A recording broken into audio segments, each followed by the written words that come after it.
नमस्कार दोस्तों, स्वागत है आप सभी का पाल अकेडमी में। और आज हम जो है रिमाइंडर थ्योरम शेषफल प्रमेय के बारे में जानेंगे, है ना। पिछला वीडियो शेषफल प्रमेय का बहुत छोटा था और छोटे वीडियो के कारण उसमें हम लोग बहुत ज़्यादा बेसिक चीज़ों को हम लोगों ने कवर किया और बेसिक चीज़ों को हम लोगों ने कवर किया था। बेसिक चीज़ आज हम लोग थोड़ा सा अच्छे क्वेश्चन देखेंगे एग्जाम पॉइंट ऑफ व्यू से, एनटीपीसी में आने वाले क्वेश्चंस के बारे में हम आज देखेंगे, ठीक है। तो चलिए स्टार्ट करते हैं हम लोग। उससे पहले मैं आपको एक बात बता दूं कि अभी जो है मैं ये जो रिमाइंडर थ्योरम है मैं ये पूरा नहीं पढ़ा रहा, मैं नहीं बोलता कि पूरा पढ़ा दूं, ठीक है।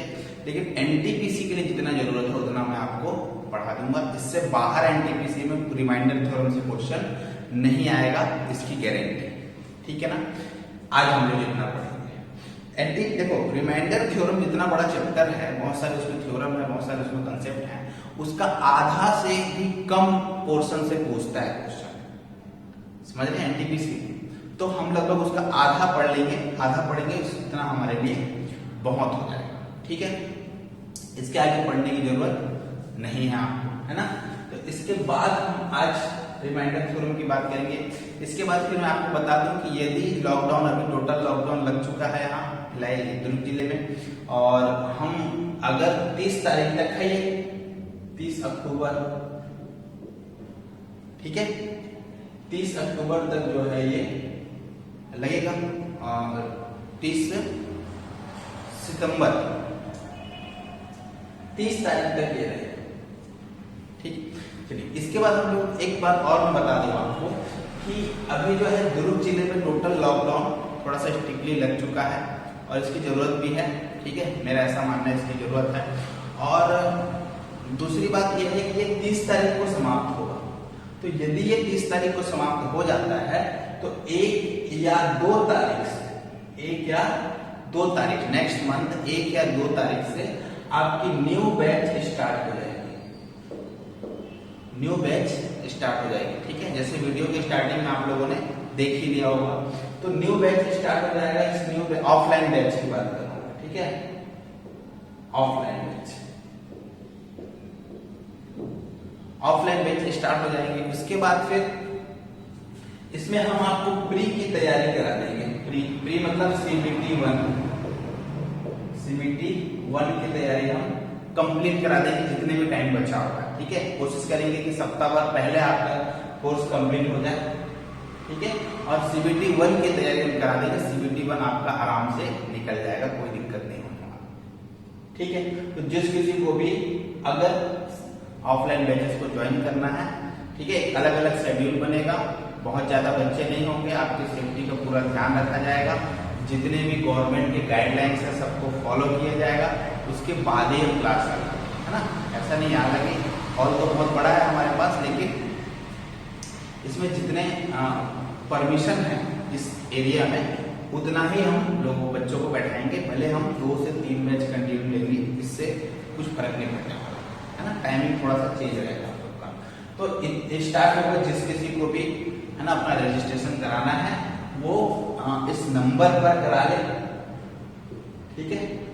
इन 2 नंबरों पर करा सकता है अपना रजिस्ट्रेशन कॉल करके, ठीक है। ये ऊपर वाला मेरा नंबर है, ये नीचे वाला प्रकाश सर का नंबर है। तो आप किसी से भी फोन करके बात कर लीजिए, अपना नाम नोट करवा दीजिएगा और नाम नोट करवाने के बाद आप अपना सीट कंफर्म करवा लीजिए, ठीक है। फिर तो कंफर्म की बात यह है कि हम लिमिटेड सीट रखते नहीं, जितने बच्चे आना चाहे आ सकते हैं, लेकिन लिमिटेड लोगों को ही बैठाना पड़ेगा एक बैच में, समझ में आ रहा है। और आप अपना टाइम नोट करवा दीजिएगा। अगर किसी को फोन करना है तो आप अपना टाइम बिल्कुल नोट करवा दीजिए। टाइम नोट करवाएंगे तो इससे आपको फायदा ये होगा कि आप जिस टाइम पर चाहे उस टाइम पर आ सकते हैं। दिन भर क्लास चलते रहेंगे, क्लासेस 15 या 20 या 30 बच्चे जितने भी अलाउड हो, ठीक है। यदि अलाउड हुआ है तो 30 तारीख के बाद से, है ना। नहीं हुआ तो फिर ऐसी ऑनलाइन ही बैच चलती रहेगी। और अलाउड हो गया तो भी ऑनलाइन बैच में बीच बीच में लाते रहूंगा, जब भी मुझे समय मिलेगा मैं वीडियो बनाकर डाल दूंगा, पूरा एक कंसेप्ट, ठीक है। चलिए अब इसके बाद हम आ जाते हैं अपने आज के टॉपिक पर, जो है रिमाइंडर थ्योरम। ठीक है, चलिए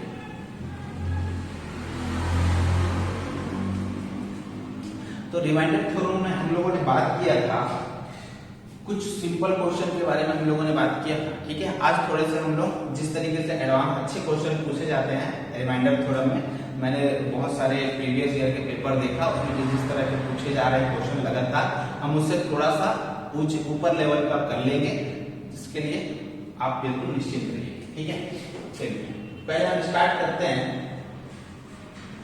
देखिए यहाँ पर अगर मैं किसी संख्या को, मान लेते हैं कि मैं संख्या 24 है,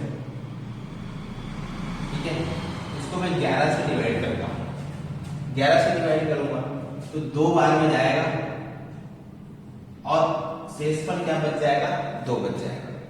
यहां तक समझ में आया? ठीक है, अब मैं इस संख्या को 2 गुना कर देता हूं, 24 को क्या कर देता हूं, 2 गुना। ठीक है ना, कितना हो जाएगा, 24 दूनी 48, यही होगा। अब मैं अगर इसको 11 से भाग दूं तो 4 बार में जाएगा और शेषफल कितना बच जाएगा, 4 बच जाएगा। यहां तक समझ में आ गया? ठीक है, 4 बच जाएगा। अब अगर मैं इसको 4 गुना कर देता हूं, ठीक है, या फिर इसको ऐसे ही रहने देते हैं। अब यहां पर मेरे, ठीक है ना, अब यहां पर मेरे कहने का मतलब समझिए कि यदि मैं भाग दिए जाने वाली संख्या को 2 गुना करता हूं तो आप यहां देख रहे हो कि ये शेषफल भी क्या हो जाता है, 2 गुना हो जाता है। बात समझ रहे हैं? अब मैं कल इस फल को उसको आधा कर देता हूं, आधा करने का मतलब क्या हो जाएगा, देखिए यहां पर 22, यहां पर कितना हो जाएगा, आधे करने का मतलब सॉरी 12। मैंने क्या कर दिया, संख्या को आधा कर दिया, समझ में आ रहा है? अब इसको अगर मैं 11 से भाग देता हूं तो 11 एकम 1 बार में जाएगा और शेषफल 1 बचेगा। तो आप फिर देख सकते हो कि जब मैंने इस भाग दिए जाने वाली संख्या को आधा कर दिया तो रिमाइंडर भी क्या हो गया, आधा हो गया, शेषफल भी क्या हो गया, आधा हो गया। कहने का मतलब ये है कि जो काम हम भाग दी जाने वाली संख्या यानी भाज्य के साथ करते हैं, भाज्य के साथ करते हैं, यहाँ दुगना किया तो इसका शेषफल भी दुगना हो गया, यहाँ मैंने आधा किया तो शेषफल भी आधा हो गया। कल को अगर मैं इसको 3 गुना करूं तो शेषफल भी 3 गुना हो जाएगा। कैसे हो जाएगा, देखिए अगर मैं इसको 24 दिया कितना होता है, 72, 72 को अगर मैं 11 से भाग देता हूं तो 11 छक्के कितना हो जाएगा, 66, बचेगा कितना, 6। आप देख सकते हैं कि शेषफल यहां भी कितना हो गया, 3 गुना हो गया। जब मैंने इसको संख्या को 3 गुना किया तो शेषफल भी क्या हो गया, 3 गुना हो गया। समझ में आ रहा है? तो इसी टाइप से क्वेश्चन पूछा जाता है। तो आपको बस यही ध्यान में रखना है, बाय चांस क्या होगा कि कल को बड़ा हो जाए संख्या, ठीक है, मैं एक, आप इतना समझ लीजिए पहले कि यदि मैं संख्या को 2 गुना या 3 गुना करता हूं, जितनी गुना संख्या को जैसा ट्रीट करूंगा उसका शेषफल भी वैसा ही होते जाएगा। संख्या को मैंने 2 गुना किया तो शेषफल भी 2 गुना हो गया, संख्या को 3 गुना किया तो शेषफल भी 3 गुना हो गया, संख्या को मैंने आधा कर दिया तो शेषफल भी आधा हो गया। समझ पा रहे हैं? ठीक है, चलिए अब यहां पर क्या होगा कि मैं एक चीज और आपको समझाना चाहता हूं, थोड़ा सा समझिएगा।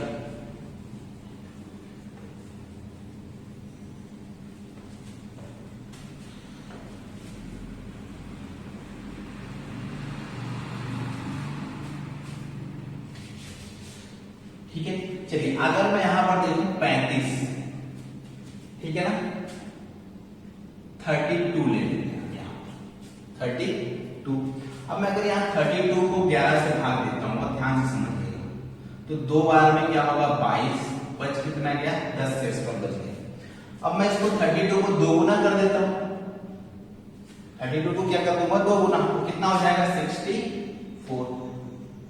अब कायदे से देखा जाए तो मैंने संख्या को 2 गुना किया है, 11 पंचे 55, बचेगा कितना, 9, इतना शेषफल बच जाएगा। ठीक है, अब यहां पर आप ध्यान से देखिएगा कि कायदे से क्या होना चाहिए था, इसको 20 होना चाहिए था। यहां पर भाई ये भी 2 गुना होना चाहिए था। यदि मैंने संख्या 2 गुना किया है तो इसको भी 2 गुना होकर 20 होना चाहिए था, लेकिन क्या हुआ कि 20 इसलिए नहीं हुआ कि आप तो सोचे किसी संख्या को 11 से भाग देने पर 20 शेषफल बच सकता है, नहीं बच सकता। तो 20 तो बचा था, लेकिन 20 फिर एक बार 11 से भाग चला गया, फिर एक बार 11 से भाग चला गया, और 11 एकम 11 और बच गया कितना, 9 बच गया। समझ पा रहे ना? तो ये चीज होता है कभी कभी, यदि कभी भी शेषफल जो है वो भाजक से बड़ा हो जाए तो उसको फिर एक बार भाग दे दिया जाता है। ठीक है, चलिए अब इतना समझ में आ गया होगा। अब इसके ऊपर हम 2-4 क्वेश्चन कर लेते हैं, उसके बाद फिर नेक्स्ट टाइप के ऊपर चलेंगे। इस टाइप के क्वेश्चन बहुत ज्यादा पूछे जाते हैं, है ना? इस टाइप के क्वेश्चन बहुत ज्यादा पूछे जाते हैं। ठीक है, एक बात और मैं बता दूं, जैसे कि मैंने अभी एक संख्या ले लेता हूं 32 को अगर मैं 7 से डिवाइड करता हूं, 32 को अगर मैं 7 से डिवाइड करता हूं तो आप देखोगे कितना हो जाएगा, 7 चौके 28, शेषफल कितना बच जाएगा, 4 बच जाएगा, रिमाइंडर कितना बचेगा, 4 बचेगा। इसको मैं 2 गुना कर दूं, 64 कर दूं, तो आप बोलोगे कि इसका भी 2 गुना हो जाएगा, 8, लेकिन फिर 7 से क्या हो गया बड़ा, इसका मतलब यहाँ पर 7 से डिवाइड करो तो 8 को 7 से डिवाइड करोगे तो 1 बचेगा, 7 अन्य देखो यहाँ 63 बच गया कितना, 1 इसलिए बच गया क्योंकि जब मैंने इसको डबल किया तो ये भी क्या हो गया, 8 हो गया, और 8 को फिर मैं 7 से एक बार और भाग दूंगा तो फिर बच कितना जाएगा, 1 बच जाएगा। ठीक है, चलिए अब अगर थोड़ी बड़ी संख्या पूछे, जैसे कि मैं आपको बता दूं, जैसे कि यहाँ पर दे दिया कि 210 कर देते हैं। ठीक है, 210 को यदि मैं 12 से विभाजित करता हूं तो यहाँ पे आप देख सकते हो कितना हो जाएगा, 12 एकम कितना हो जाएगा, 12, 9 और 0। ठीक है, 9 और 0, 12 सत्ते कितना होता है देख सकते हैं, 12 सत्ते 84, बचे कितना, 6 रिमाइंडर बच गया, इतना हो गया। ठीक है, अब इसी संख्या को अगर मैं 6 से भाग दूं, इसी संख्या को अगर मैं 6 से भाग देता हूं, देख लेते हैं कितना होगा, 210, 6 दिया 18, 3 0 6 और 6 पंचे 30, 0 0। समझ में आ रहा है? तो यहां पर आप देख सकते हो कि जब मैंने 12 से भाग दिया तो इसी से जाने वाली संख्या से भाग जाना चाहिए। अगर मैं देखो, अब देखो अगर मुझसे पूछ लिया कि मैं किससे भाग दूं, बहुत ध्यान से समझना, इसी संख्या को 12 से विभाजित करने से प्राप्त शेषफल 6 बचता है, उसी संख्या को 6 से विभाजित करने से शेषफल क्या होगा, समझ में आ रहा है? ये तभी आप इसका आंसर बता सकते हो जब ये संख्या एक दूसरे के विभाजित करती हो।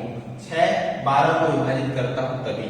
अगर कल को यहाँ 5 दे दिया हो तो आप नहीं बता सकते, आप सही आंसर नहीं बता सकते। ठीक है, बात समझ लेना, 5 को आप सही आंसर नहीं बता सकते। ठीक है, दूसरी बात, यहां मैंने 6 से किया, कल को आप देखो अब इसमें क्या क्या बन सकता है, 8 से दिया जा सकता था, तो 210 को अगर मैं 8 से डिवाइड करूं तो कितना हो जाएगा, 8 दूनी 16, 5 0 8 छक्के 48 बटे कितना बच जाएगा, 2 बच जाएगा।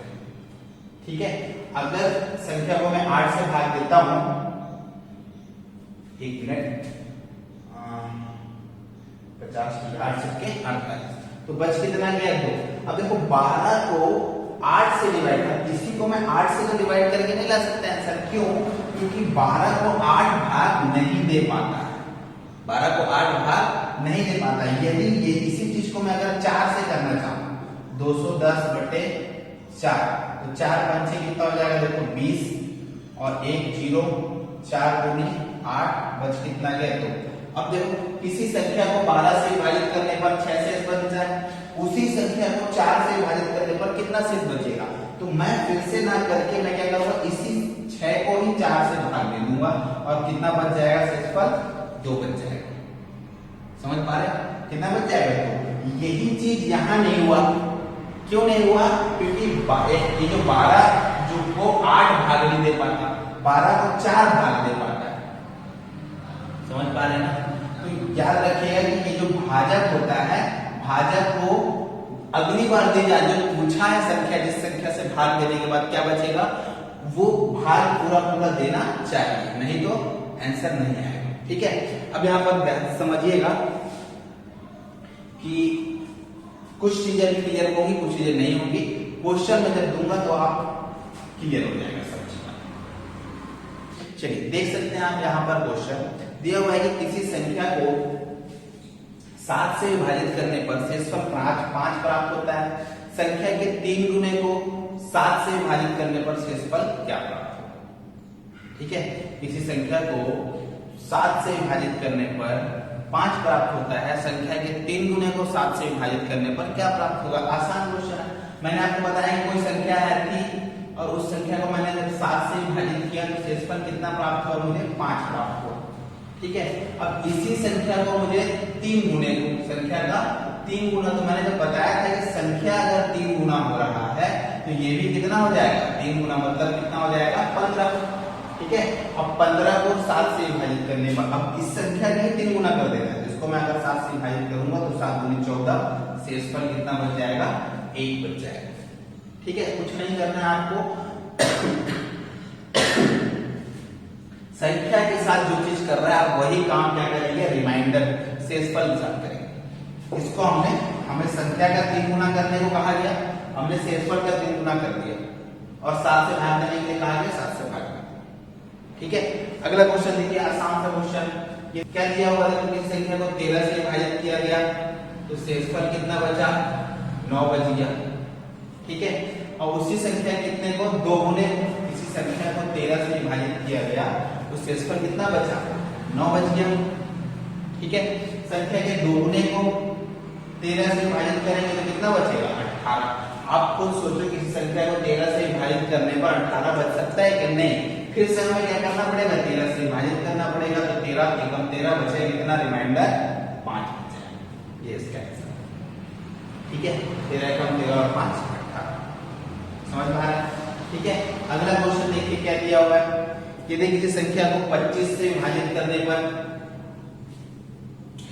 शेषफल 18 प्राप्त होता है, किसी संख्या को 25 से विभाजित करने पर शेषफल 18 प्राप्त होता है, संख्या के आधे को 25 से विभाजित किया जाए तो शेषफल क्या होगा। किसी संख्या को किससे किया, 25 से विभाजित किया तो रिमाइंडर कितना मिला, 18। ठीक है, सिर्फ आधे संख्या को आधा कर दिया गया तो रिमाइंडर में क्या हो जाएगा, आधा हो जाएगा, आधा मतलब 9 हो जाएगा, तो शेषफल कितना बच जाएगा, 9 बच जाएगा। अगर मान लो ये 25 से ज्यादा आ जाता, अगर मान लो 25 से ज्यादा आ जाता तो हम फिर से इसको एक बार 25 से भाग कर देते। ठीक है, तो इस तरीके से क्वेश्चन कभी कभी आपसे पूछ सकता है। चलिए, ये कुछ अलग टाइप के क्वेश्चन भी हम लोग ले लेते हैं जो मैंने दूसरी कंसेप्ट में समझाया था। देखिए उसका क्वेश्चन देख लीजिए, किसी संख्या को 15 से विभाजित करने पर शेषफल 9 प्राप्त होता है। देखिए किसी संख्या को 15 से विभाजित करने पर शेषफल कितना प्राप्त हो रहा है, 9। ठीक है, अब वो क्या हो रहा है कि उसी संख्या को 5 से विभाजित करने पर शेषफल क्या प्राप्त होगा। तो मैंने बताया था कि इस तरीके के क्वेश्चन में सबसे पहले आपको ये देखना है कि पहले जिस संख्या से भाग दिया जा रहा था क्या उस संख्या को नई वाली संख्या भाग दे पाती है। पहले 15 से भाग दिया जा रहा था उस संख्या को, अब 5 से भाग दिया जा रहा है, तो 15 को क्या 5 भाग दे पाता है, बिल्कुल दे पाता है, तब हम आगे बढ़ेंगे। अगर नहीं दे पाता है तो हम क्या बताएंगे कि ज्ञात नहीं किया जा सकता। ठीक है, उसके लिए क्वेश्चन को थोड़ा सा चेंज करके उसको देना पड़ेगा। ठीक है, कुछ एडिशनल देना पड़ेगा। चलिए आगे देखते हैं। तो अब हम क्या करेंगे, इस 9 को 5 से डिवाइड कर देंगे, कितना हो जाएगा, 4 से इसका बन जाएगा, 4 इसका आंसर है। ठीक है, अगला क्वेश्चन देखिए, किसी संख्या को 39 से विभाजित करने पर शेषफल 37 प्राप्त होता है। किसी संख्या को 39 से विभाजित करने पर शेषफल 37 प्राप्त होता है, उसी संख्या के 2 गुने को 13 से विभाजित करने पर शेषफल क्या प्राप्त होगा। ठीक है, किसी संख्या को 39 से विभाजित किया गया तो शेषफल कितना प्राप्त हुआ, बताओ, 37। ठीक है, इसी संख्या के 2 गुने, संख्या के क्या बोला है, 2 गुने को। ठीक है, 2 गुने को किससे विभाजित करने पर, 13 से विभाजित करने पर शेषफल क्या प्राप्त होगा। अब चूंकि संख्या दोगुनी हो गई है तो रिमाइंडर भी दोगुना हो जाएगा, तो 37 दूनी कितना हो जाएगा 74। 37 दूनी 74। नया रिमाइंडर कितना होना चाहिए था 74, लेकिन आप खुद सोचो किसी संख्या को 13 से भाग देंगे तो 74 बच सकता है क्या? नहीं। तो इस 74 को फिर हम 13 से भाग दे देंगे, तो 13 5 65, बच कितना गया 9। तो शेषफल कितना आ जाएगा? रिमाइंडर 9 इसका आंसर। समझ में आ रहा है ना? इस तरीके से क्वेश्चन कभी कभी आपसे पूछा जा सकता है। अगला क्वेश्चन देखिए, इसी टाइप का एक क्वेश्चन है। किसी संख्या को 25 से विभाजित करने पर शेषफल 19 प्राप्त होता है। किसी संख्या को 25 से विभाजित करने पर शेषफल 19 प्राप्त होता है। इसी संख्या को 50 से विभाजित करने पर शेषफल क्या प्राप्त होता है? किसी संख्या को 25 से विभाजित करने पर शेषफल 19 प्राप्त होता है, ये दिया हुआ है, ठीक है। उससे दुगने संख्या को 50 से विभाजित करने पर शेषफल क्या प्राप्त होगा, ये आपको बताना, ठीक है। ये आपको बताना, यही दिया हुआ है क्वेश्चन। अब यहाँ पर आप ध्यान से देखो कि 25 को क्या 50 भाग दे पाएगा? नहीं दे पाएगा, तो इसका मतलब ज्ञात नहीं कर सकते, ज्ञात नहीं कर सकते, ये ऑप्शन होगा। या एक और ऑप्शन हो सकता है आंकड़े अपर्याप्त।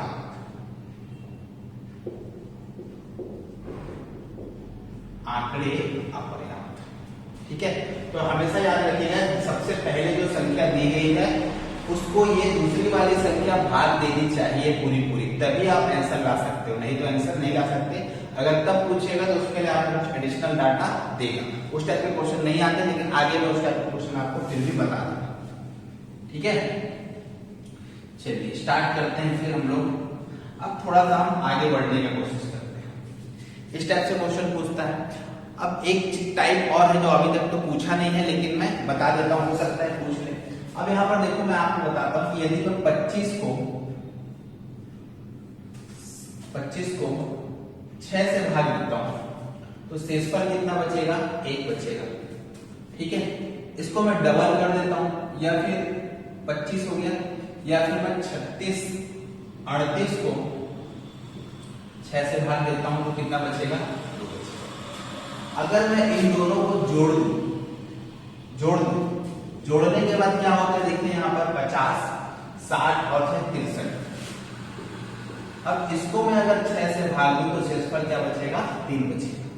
यहां तक समझ में आ रहा है? किसी संख्या को मैंने, किसी संख्या a को 6 से भाग दिया तो शेषफल 1 बचा। किसी संख्या b को मैंने 6 से भाग दिया तो शेषफल 2 बचा। संख्या a प्लस b को मैंने 6 से भाग दिया तो शेषफल क्या बच गया? 3। ये कैसे बच गया कि ये दोनों शेषफल भी क्या हो गया? जुड़ गए। ये r1 बचा, ये r2 बचा, और ये क्या बच गया? r1 plus r2। आप यही बोलेंगे ना, r1 प्लस r2, यही बच गया। जब मैंने भाज्य को, जब मैंने संख्याओं को जोड़ दिया तो शेषफल भी क्या हो गए? जुड़ गए। एक दूसरा एग्जांपल लेते हैं हम।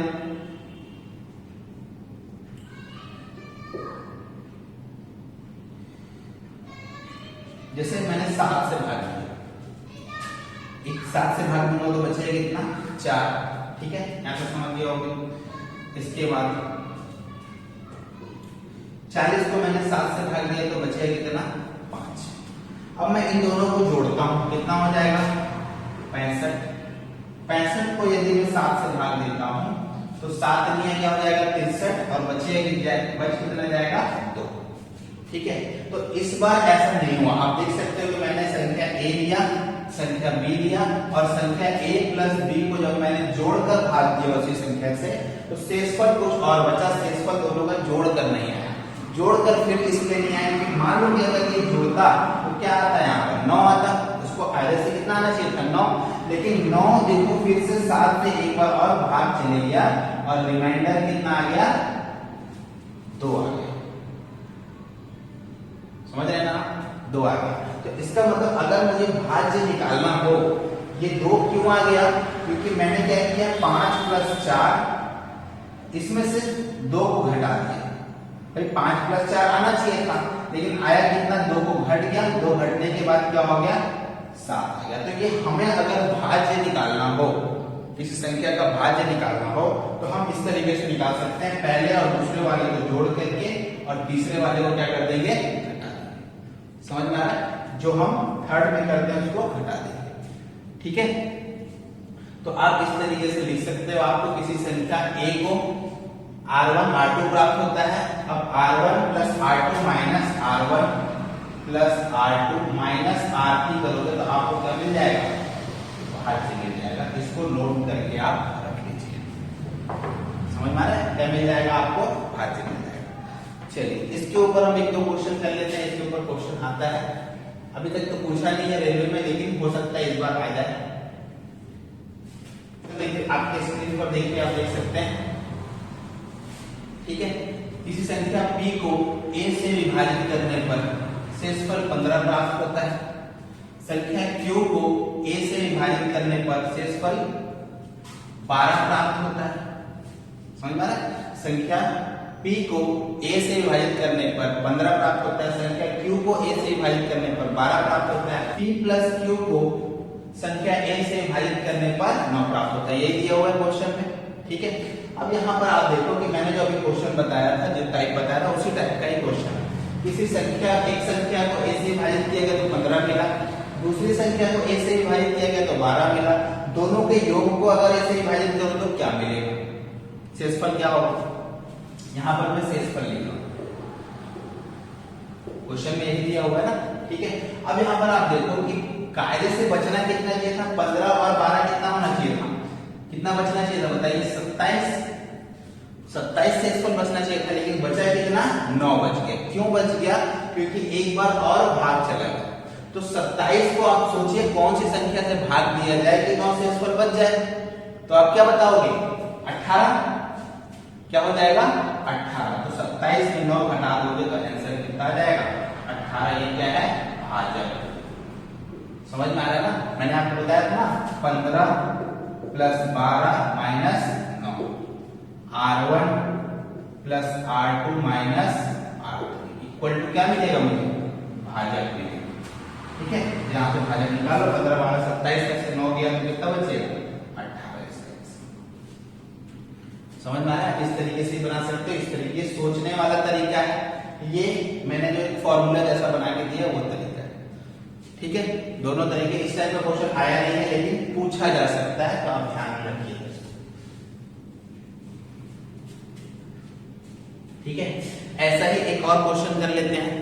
यदि किसी संख्या को, देख लीजिए बोर्ड पर देखिए आप, यदि किसी संख्या को 19 से विभाजित किया जाता है, 19 से, यदि किसी संख्या a को x से विभाजित किया जाता है, शेषफल 19 प्राप्त होता है। किसी संख्या b को x से विभाजित किया जाता है तो शेषफल 17 प्राप्त होता है। ठीक है, यदि a प्लस b को x से विभाजित किया जाता है तो शेषफल 10 प्राप्त होता है। ठीक है, तो आपको बताना है कि x बराबर क्या होगा। x का मान आपसे पूछ रहा है, यही क्वेश्चन दिया हुआ है। ठीक है, चलिए तो यहाँ पर आप देख सकते हैं कि भाई मुझे क्या करना है, 19 प्लस 17 माइनस 10। समझ में आ रहा है? तो ये कितना बचा, 36 में से 10 जाएगा तो 26 इसका सही आंसर है। ये 26 क्या है, भागफल, सॉरी भाजक, भागफल नहीं भाजक। समझ में आ रहा है ना? तो इस तरीके से क्वेश्चन आपसे पूछा जा सकता है अगर रिमाइंडर थ्योरम से क्वेश्चन आता है। चलिए अगले टाइप पे हम चलते हैं। ठीक है दोस्तों, तो इस तरीके से क्वेश्चन आप लोगों से पूछा जा सकता है। चलिए अब कुछ अगले टाइप के ऊपर हम लोग चलते हैं। अब यहाँ पर आप ध्यान देख लीजिएगा, कभी कभी रिमाइंडर हमको अपनी सहूलियत के लिए निगेटिव भी लेना पड़ता है। कहने का मतलब क्या है, यदि मान लो कि कोई संख्या है 35, ठीक है, इसको अगर मैं 6 से विभाजित करता हूं तो 6 पंचे कितना करेंगे आप, 30 करेंगे, रिमाइंडर कितना बचेगा, 5। अब मैं इसी को क्या कर सकता हूं कि 6 5 दिया हुआ है, अगर मैं दूसरी जगह लिखूं तो 6 6 36 भी कर सकता हूं, और रिमाइंडर क्या बचा सकता हूं, -1। अब इस -1 का मतलब क्या है कि मैंने एक स्टेप ज्यादा गुणा कर दिया, एक स्टेप ज्यादा लेकर के चले गया भाग के विधि को। भाग है ना, भाग की क्रिया को एक स्टेप ज्यादा लेके चले गए, इसलिए मेरे पास माइनस में कोई रिमाइंडर आ गया। समझ में आया? तो माइनस का मतलब वही है कि -1 में आप फिर से भाजक को जोड़ देंगे तो आपको क्या मिल जाएगा, 5 मिल जाएगा, और 5 ही इसका क्या था, रिमाइंडर। समझ में आ रहा ना? तो इस तरीके से हम नेगेटिव रिमाइंडर भी ले लेते हैं अपनी सहूलियत के लिए। ठीक है, तो नेगेटिव रिमाइंडर का यूज कहां कहां करना है वो मैं आपको अभी थोड़ा बताऊंगा। ठीक है, जैसे कि आपको एक क्वेश्चन आ गया, आप देख सकते हैं यहां 51 into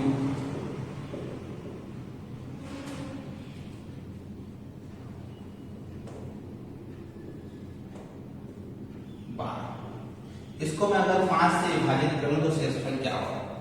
ठीक है, इस संख्या को 5 से विभाजित किया जाए तो शेषफल क्या होगा, इस तरीके का क्वेश्चन पूछा जा सकता है। तो आप देखो कि अगर यहाँ 5 से भाग दोगे तो +1 से आपके पास रिमाइंडर बचेगा, यहाँ 5 से दोगे तो +2 रिमाइंडर बचेगा, 2 शेषफल बचेगा, यहाँ 5 से भाग दोगे तो +4 बचेगा, लेकिन इसको मैं +4 न लिख करके -1 भी लिख सकता हूँ। ठीक है, यहाँ आप दोगे तो क्या बचेगा, +2।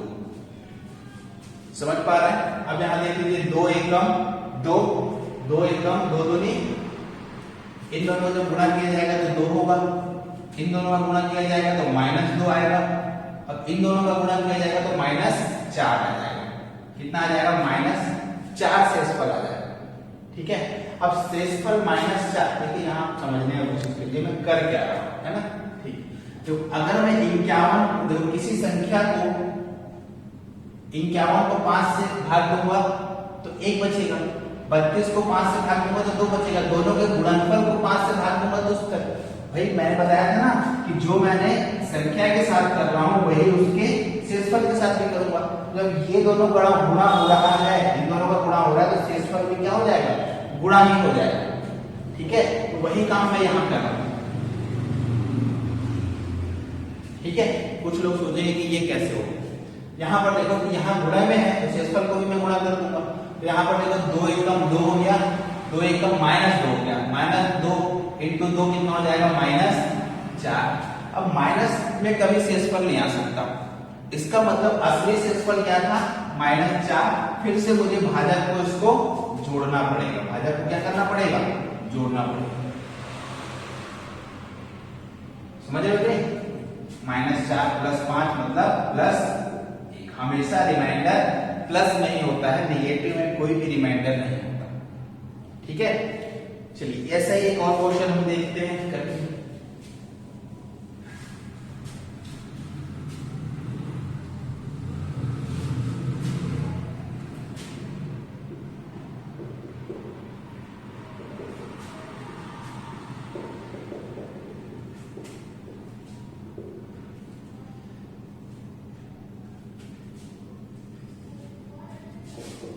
सौ से भाग देंगे तो शेषफल क्या बचेगा, ये आपसे क्वेश्चन। ठीक है, इस संख्या को अगर मैं 100 से भाग दूं तो शेषफल क्या बचेगा। तो आपको देखिए अगर ये 100 से भाग दूंगा तो यहाँ -1 बचेगा, शेषफल क्या बचेगा, -1। या तो आप इसको 99 बचा लो, ठीक है, 1900 तक 100 से भाग जाएगा और 99 बचा लो, लेकिन हमको कैलकुलेशन कम करना है, यहाँ -1 हो जाएगा। यहाँ पर मैं 100 से भाग दूंगा तो +5 हो जाएगा, यहाँ 100 से भाग दूंगा तो +1 हो जाएगा, यहाँ अगर मैं 100 से भाग दूं तो -5 हो जाएगा, यहाँ अगर 100 से भाग दूं तो +2 हो जाएगा। यहाँ तक समझ में आ रहा है? अब देखो यहाँ पर -1 से +1 कट जाएगा, क्यों कट रहा है, इस बार गुणा क्यों नहीं हो रहा है, क्योंकि बीच में प्लस का साइन है। अगर बीच में गुणे का साइन होता तो 5 एकम 5, 5 एकम 5 इस तरीके से करते हो, समझ में आ रहा है? तो -1 और +1 कैंसिल हो जाएगा, यहाँ भी +5 -5 कैंसिल हो जाएगा, बच कितना गया, 2, और 2 ही इसका आंसर। समझ पा रहे हैं? ये 2 ही इसका आंसर है। ठीक है, तो इस तरीके से क्वेश्चन में आप लोग नेगेटिव रिमाइंडर का यूज कर सकते हैं, है ना? नेगेटिव रिमाइंडर का यूज कहां कहां करना है मैं आपको बता देता हूं। एक ऐसे ही क्वेश्चन और देख लेते हैं, फिर टाइप चेंज करेंगे हम।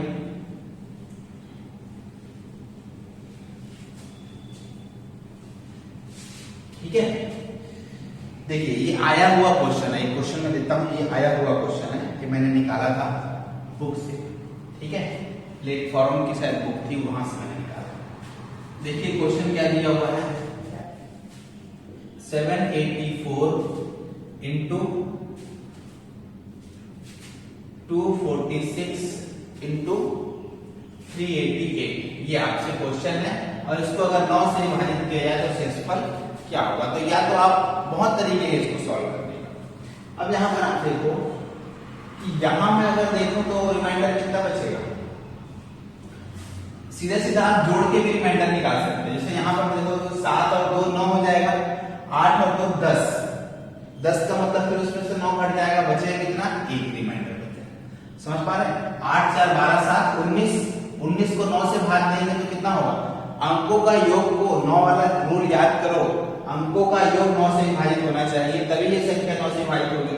अगर नहीं हो रही है तो जितना बच जा रहा है वही उसका रिमाइंडर होगा अंकों के योग में।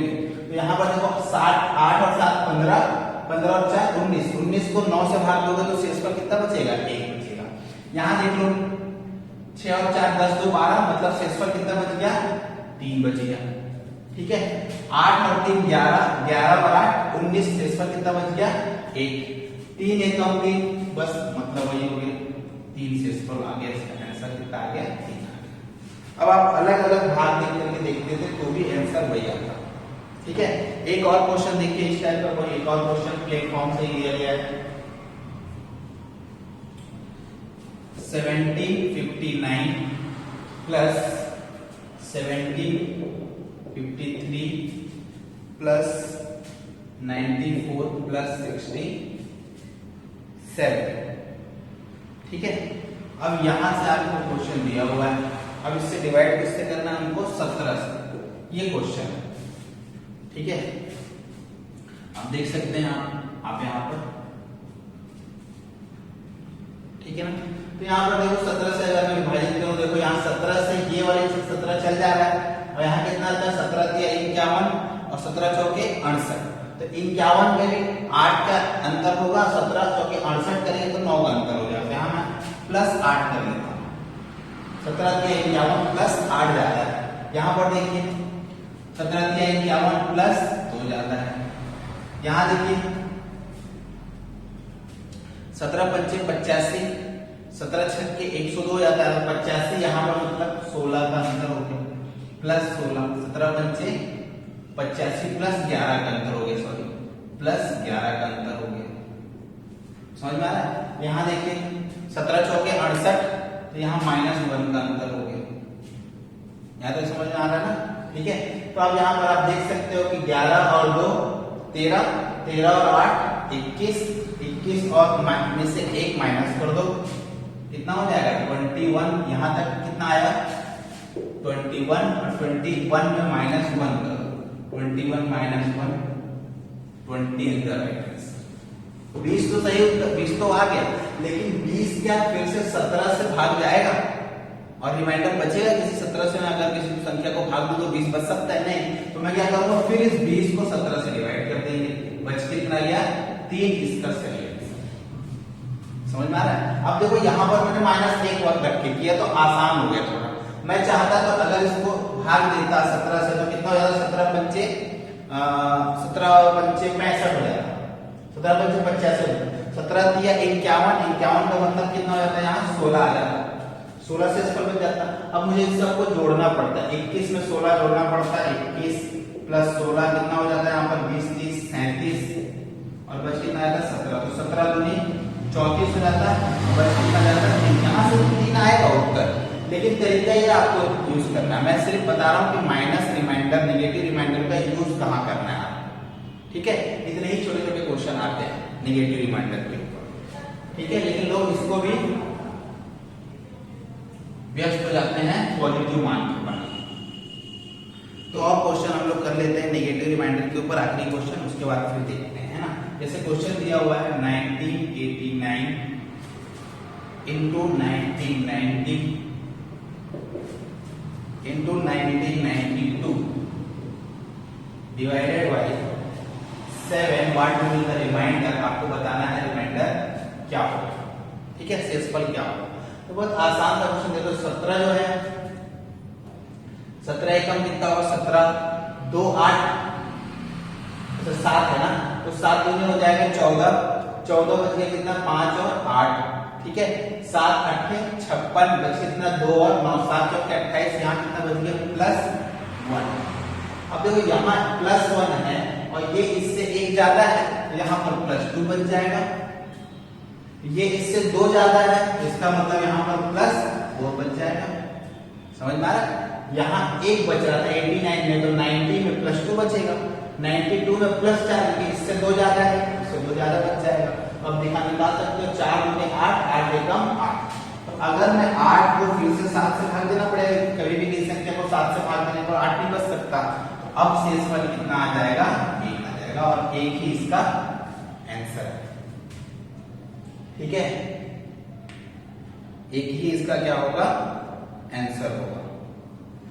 चलिए अब हम थोड़ा सा आगे की बात करते हैं ना, कुछ और कॉन्सेप्ट जानते हैं। ये हमारा लगभग आखिरी कॉन्सेप्ट होगा। अब यहां पर आप ध्यान से समझिए कि यदि मैं किसी संख्या को भाग देता हूं, पावर वाली बात कर लेते हैं, या फिर एक काम कर लेते हैं हम शेषफल वाला, क्रमागत भागफल देख लेते हैं, है ना। क्रमागत शेषफल कैसे क्रमागत शेषफल का मतलब क्या है कि यदि मैं किसी संख्या को, जैसे एक संख्या 39, इसको मैं 6 से विभाजित करता हूं, ठीक है। फर्स्ट टाइम मैंने इसको किससे विभाजित किया 6 से विभाजित किया, तो 6 छक्के कितना हो जाएगा 36, बचा कितना 3। समझ में आ गया? किसी संख्या को 6 से विभाजित करने पर 3 बचता है, ठीक है, ठीक है। अब मैंने क्या किया कि ये जो 6 था इसको बीच में लाया, 5 से विभाजित किया, तो कितना बच गया 1 बच गया, कितना बच गया 1 बच गया, ठीक है। तो ऐसा ही क्वेश्चन पूछेगा, क्वेश्चन ऐसा ही पूछेगा, किसी संख्या को 6 से विभाजित करने पर 3 शेषफल बचता है, किसी संख्या को क्रमागत विभाजन विधि से, या किसी संख्या को क्रमागत शेषफल 6 और 5 से विभाजित करने पर 6 और 1 बचते हैं, सॉरी 3 और 1 बचते हैं, 3 और क्या बचता है 1, 6 और 5 से विभाजित करते हैं। समझ में आ रहा है? शेषफल कितना बचता है 1। तो इसी संख्या को जैसे 20 से विभाजित 6 पंचे 30 से विभाजित करने पर क्या शेषफल, ये आपसे क्वेश्चन पूछ सकता है। तो आपको मैं बता दूं ये क्वेश्चन किस तरीके से आएगा। किसी संख्या को 6 से विभाजित करने पर शेषफल 3 बचता है, तथा 5 से विभाजित करने पर शेषफल 1 बचता है। ये ऐसे ही क्वेश्चन आएगा, आप समझ जाओगे कि वो क्रमागत की बात कर रहा है, ठीक है। वो आपको लिख के नहीं देगा कि क्रमागत शेषफल, ऐसा आपको लिख करके नहीं देगा। आप समझ जाना, आप क्वेश्चन देखकर ही समझ जाओगे। किसी संख्या को 6 से विभाजित करने पर 3 बचता है, 5 से विभाजित करने पर 1 बचता है। इसी संख्या को 30 से विभाजित कर दिया जाए तो क्या बचेगा, या 6 और 5 11 से विभाजित कर दिया जाए तो क्या बचेगा, दोनों के योग से विभाजित कर दिया जाए तो क्या बचेगा, या दोनों के गुणनफल से विभाजित कर दिया, कुछ भी पूछ सकता है, या कोई तीसरी संख्या भी वो दे सकता है। समझ में आ रहा है? तो इस क्वेश्चन को सॉल्व ऐसे करना है, और यदि यहाँ पर तो लास्ट में 1 बच गया, कभी कभी ऐसा होगा कि यहाँ 1 नहीं बचता है, तो इसको हम कहते हैं अंतिम भाजक। अंतिम भाजक, अंतिम भाजक यदि आपको क्वेश्चन में नहीं दिया गया हो तो आप क्या मानेंगे, 0 मानेंगे, 0 मानेंगे। समझ में आ रहा है? यदि अंतिम भाजक आपके क्वेश्चन में या आपके जो भी क्वेश्चन में नहीं दिया हो तो आप अंतिम भाजक क्या मानेंगे, 0 मानेंगे, मतलब इसको 0 मानेंगे। समझ पा रहे हैं ना? ठीक है, तो हम क्या कर सकते हैं, देखो 5 एकम 5 और 1 क्या हो जाएगा 6 आ जाएगा, 5 एकम 5, 5 और 1 6, ऐसे तो हम करते हैं ना, तो 6 आ गया। तब अब पता चल गया कि पिछला वाला जो भागफल था वो कितना था 6, और फिर से हम कर सकते हैं 6 जगह 36 और 3 39, तो हमें पता चल गया वो संख्या क्या थी 39। तो ऐसा ही क्वेश्चन पूछता है, ठीक है। चलिए आप एक क्वेश्चन देखिए, तब आपको और अच्छे से क्लियर होगा।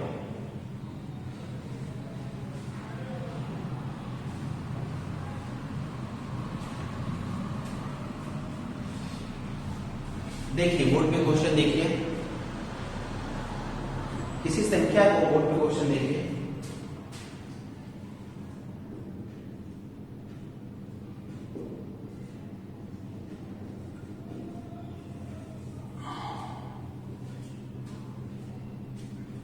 ठीक है। किसी संख्या को 3, 5, 7 से विभाजित करने पर शेषफल 1, 2, 3 क्रमशः प्राप्त होता है। इसी संख्या को 105 से विभाजित करने पर शेषफल क्या प्राप्त होगा? ठीक है। देखो अब इसको हम बनाना हमको ऐसा है, 3 संख्या दिया हुआ, किससे किससे विभाजित किया गया है? 3, 5 और 7। 3, 5 और 7 से विभाजित किया गया, शेषफल क्या मिला? 1, 2 और 3 मिला।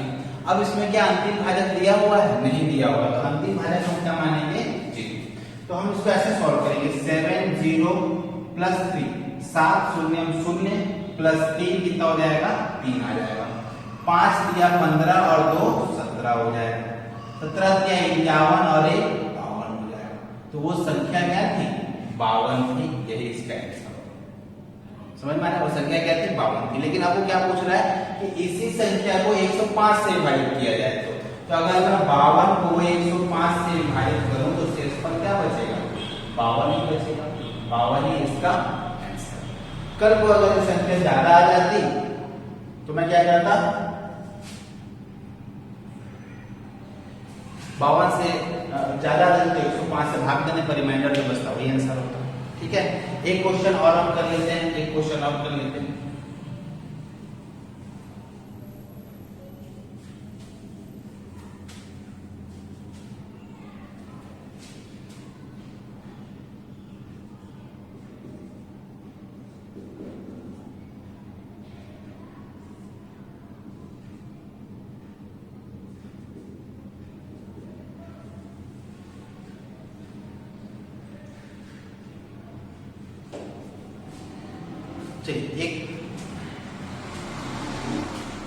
चलिए एक और क्वेश्चन ऐसे कर लेते हैं। देखिए आप अपने बोर्ड पर किसी संख्या को 5, 8, 13 से विभाजित करने पर क्रमशः शेषफल 4, 7 और 11 बचता है। यदि अंतिम भागफल 2 हो तथा संख्या के दुगने को ठीक है, संख्या के दुगने को 25 से विभाजित किया जाए तो शेषफल क्या होगा? यही दिया हुआ क्वेश्चन, संख्या के दुगने को 25 से विभाजित किया जाए तो शेषफल क्या होगा? बस आप देखिए ये लिखते हैं, किसी संख्या को किससे विभाजित किया गया है? 5, 8 और 13 से। शेषफल कितना बच गया? 4, 7 और 11। अंतिम भाजक इस बार आपको कितना दिया हुआ है? 2 दिया हुआ है। ठीक है। तो 13 दूनी 26, 26 और 11 कितना हो जाएगा? 37। यही होगा। 26 और 11 37। अब 37 अट्ठे कितना होगा देख लेते हैं। 8 7 56। देखिए ऐसे निकाल लेना। 8 7 56 और 7 7 13 63 का 3 8 24 24 और 6 30 मतलब 303 हो जाएगा। देखिए 8 24 240 और 8 7 56 240 और 56 240 और 56 296 आ जाएगा। 296 और 7 303। अब यहाँ पर देख लीजिए, अब इसको गुणा कर देते हैं। देखो 1515 होगा कि नहीं होगा? 1515 और 4 1519। 3 पंचे 15 3 पंचे 15 1515 और 4 1519। तो वो संख्या क्या थी? 1519 थी। अब वो आगे क्या पूछ रहा है कि यदि 1519 इस संख्या के दोगुने को, इस संख्या के किसको? दोगुने को, तो 3038 हो जाएगा। संख्या का दोगुना कितना हो गया? 3038। अब अगर 3038 को अगर आप 25 से डिवाइड करोगे तो आप खुद सोचो कि 3000 तक तो संख्या 25 से कट जाएगी, लेकिन 38 के बाद नहीं कटेगा। तो 25 में 38 को 25 से डिवाइड करोगे तो कितना बच जाएगा? 13 शेषफल बचेगा। तो यही इसका आंसर है। ठीक है। 8 में से 5 3, 3 में से 2 गया 13 शेषफल बचेगा। 13 ही इसका सही आंसर। तो ये क्रमागत शेषफल के ऊपर इस तरीके से क्वेश्चन आते हैं, आपको इसको ध्यान में रखना है। कभी कभी ये देता है अंतिम भागफल और कभी कभी अंतिम भागफल नहीं देता है, तो आप इसको ध्यान में रखिए। ठीक है। चलिए तो आज हम इतना ही रहने देते हैं, वीडियो ज्यादा लंबी हो जाएगी, बहुत ज्यादा लंबी हो जाएगी। इतना सोचा था मैं, हम इसको 2 पार्ट में कर लेना था। तो अगले पार्ट में हम जो पावर वाले जितने भी क्वेश्चंस होंगे उसको हम कवर करने की कोशिश करेंगे और अगले पार्ट में खत्म हो जाएगा आपका रिमाइंडर थ्योरम। ठीक है। चलिए हम मिलते हैं हम अगले क्लास में। चलिए थैंक यू।